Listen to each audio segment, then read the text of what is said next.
Big boss అనేది ఒక reality game show భయ. చాలా వెయిట్ చేస్తున్నాం మేము కూడా, చాలా యాంగ్జైటీగా. నాకు తనీష్ అంటే చాలా ఇష్టం సినిమాల ప్రకారంగా. అండ్ బిగ్ బాస్ షోలో తను ఫాలో అవుతూ ఉంటా, ప్రతిసారి తను ఓట్ చేస్తుంటే ఎలిమినేషన్ టైంలోన. ఇంకేం చెప్పాలంటే నేను కూడా ట్రై చేస్తాను ఆల్రెడీ ఈ బిగ్ బాస్ సీజన్ 2కి. యాక్చువల్గా సెలెక్ట్ అవ్వలేదు, 3-4 సీజన్ ట్రై చేస్తున్నాను. I'm short film maker, short film చేస్తూ ఉంటా. సో నెక్స్ట్ సీజన్ కోసం ట్రై చేస్తున్నాను భయ. తనీష్ భయ. కౌన్సిల్ గారు ఈరోజు నూతన్ నాయుడు ఫ్యామిలీ ఎంట్రీ ఇచ్చారు, గేమ్ ఎలా ఉండబోతుంది? నూతన్ నాయుడు ఆల్రెడీ ఎలిమినేట్ అయిపోయారు కాబట్టి మళ్ళీ వచ్చారు. అసలు ఎక్స్పెక్ట్ చేయలేదు వస్తారని. సో ఇంకొంచెం యాక్చువల్గా ఇంకా ఇంట్రెస్టింగ్ పెరుగుతుంది అనమాట గేమ్లో. గడిగడి చూడాలని ఆడియన్కి యాంగ్జైటీ పెరుగుతుంది.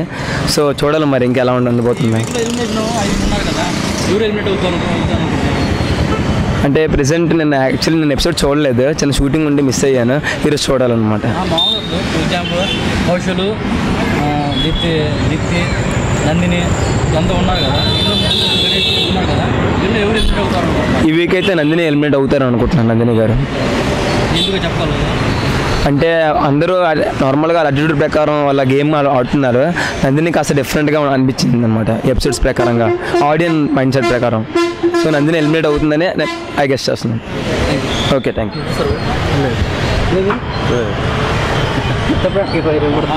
లేలే అంటే నేను ఎక్కువ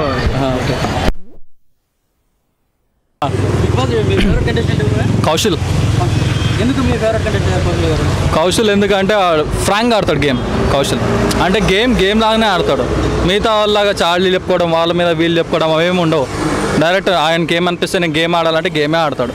సో అట్లాంటి అందుకే కౌశల్ అంటే ఇష్టం. అంటే కౌశల్ గారు మాట అని ఈరోజు టాస్క్ ఇచ్చారు కదా, టాస్క్ ఇచ్చారు. అవును, అవును, కౌశల్ గారు చేసినా సరే తనని ఎంపిక చేయలేదని బాధపడుతున్నారు. అవును, అంటే అక్కడ గుర్తించలేదు ఇల్లు. అంటే కౌశల్ తెలివిగా ఆడదాం అనుకొని స్విమ్మింగ్ పూల్లోకి దిగిండు. సో అన్ఫార్చునేట్లీ అట్లా అయిపోయింది అంతే. అది అంటే బై మిస్టేక్లే అయిపోయింది. అతను అనుకున్న కాన్సెప్ట్ పాప పొద్దున్న 4 గంటలకు లేచి మరి ప్రాక్టీస్ చేసిండు స్విమ్మింగ్ పూల్లో. అది కాస్త వీళ్ళు కాలు కింద పెట్టేసారు అని చెప్పేసి లైట్ తీసుకొని ఇంకా దానికి కొంచెం ఫీల్ అయిన తర్వాత లైట్ పట్టించుకోడు కౌశల్. యాక్చువల్ అలాంటివి పట్టించుకోడు, అయితే అయిందిలే అన్నట్టు ఉంటాడు. ఎందుకంటే ఇప్పుడు స్పెషల్గా ఆర్మీ అనే ఇప్పుడు చూస్తున్నారు సోషల్ మీడియాలో మస్తు చూస్తారు. జై కౌశల్ ఆర్మీ అని స్టార్ట్ అయింది. నాకు తెలిసి ఇప్పుడు కంటెస్టెంట్స్ ఇప్పుడు నూతన్ నాయుడు ఇవాళ ఎంట్రీ అవుతున్నాడు బిగ్ బాస్లోకి మళ్ళీ. సో నూతన్ నాయుడు, శ్యామల ఉన్నారు. సో వీళ్ళిద్దరు ఏంటంటే ఇప్పుడు లోపల పోయి బయటకు వచ్చిన వాళ్ళు. సో ఆల్రెడీ ఇన్ని డేస్ కంప్లీట్ చేసుకొని మళ్ళీ బయటకు వస్తారు కాబట్టి లోపలికి పోతున్నారు వీళ్ళు. కాబట్టి మేబీ నాకు తెలిసి ఇంతకుముందు వరకు కౌశల్ మీద ఉంది, ఇప్పటివరకు కూడా కౌశల్ మీదే ఉంది.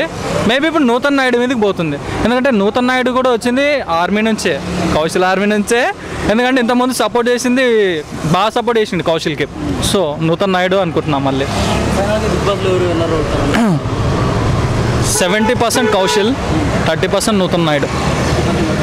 అంటే గీత యాక్చువల్లీ ఆమె చాలా పాపులర్ అని చెప్పేసి గీతాని అయితే ఇప్పట్లో తీయరు. ఎందుకంటే అందరు రెమ్యునేషన్ కన్నా గీతా నాయుడు రెమ్యునేషన్ ఎక్కువ, 20 lakhs అంట తన రెమ్యునేషన్.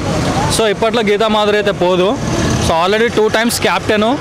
సో ఈరోజు క్యాప్టెన్ అయిందా, ఈసారి క్యాప్టెన్ ఎవరు అనేది వెయిట్ అండ్ సీ అని. అవును, ఐ థింక్ నాకు తెలిసి దీప్తి సునైనా అయితే బాగుంటుంది. తనే పోవాలి యాక్చువల్లీ, లేకపోయినా పర్లేదు తనే పోవాలి. అందరు చిన్నపిల్ల అంటారు. ఎందుకు చిన్నపిల్ల అంటారు అనేది నాకు అర్థం కాలే భయ్య. అంటే అన్ని సాంగ్స్ చేసింది, డస్ట్ మ్యాచ్లు చేస్తుంది, అది చేస్తుంది. ఈడు తనీష్తో రొమాన్స్ చేస్తుంది. చిన్నపిల్ల అట్లా ఎట్లా చేస్తుంది భయ్య చెప్పు?